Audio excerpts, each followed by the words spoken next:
At ayan na nga mga idol, ayan. Luluto tayo ng sinampalukang paa mga idol, ayan. Lagyan natin yung sili natin, oh. Sinampalukang paa at saka pakpak ng manok mga idol. Yan po ang ano natin ngayong araw mga idol. Ulam. Para may sabaw po yung mga bata mga idol. Tikman natin ha.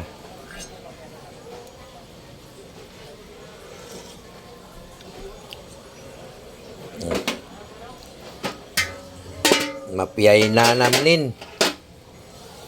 Mapiyay nanam. Naimas. Lami. Sabroso. Yan, oh. Palalambutin lang natin ng husto yan mga idol para yung natatanggal na ho sa laman yung buto. Ayan, nakapagsaing na rin po tayo. Yan po mga idol. Ganun lang natin. Pagkatapos natin magtinda, kanina bumiyaya ako pa Pasay. Tapos nagtinda. Tapos po nag-deliver. At ito, pagluluto naman yung ating atopagin. Katapos po natin magluto ay na po, tutulog na tayo.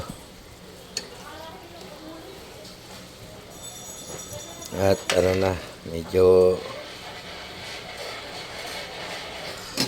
napagod na rin po ng konti. Po mga idol, oh. Lalaking pa ito mga idol, oh. Ninyo. O yan. Malalaki.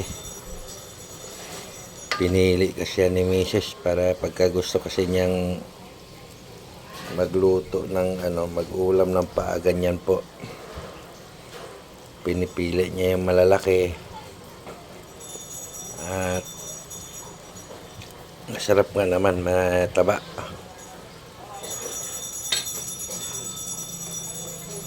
Yan, may tanglad ho pala yan, oh, idol, oh. Tanglad sili. Pansigang.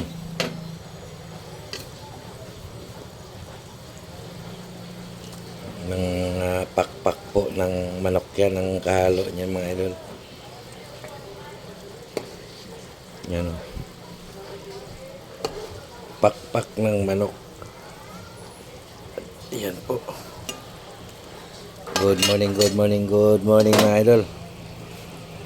Kakain na po, kain na kayo. Ano ulam nyo?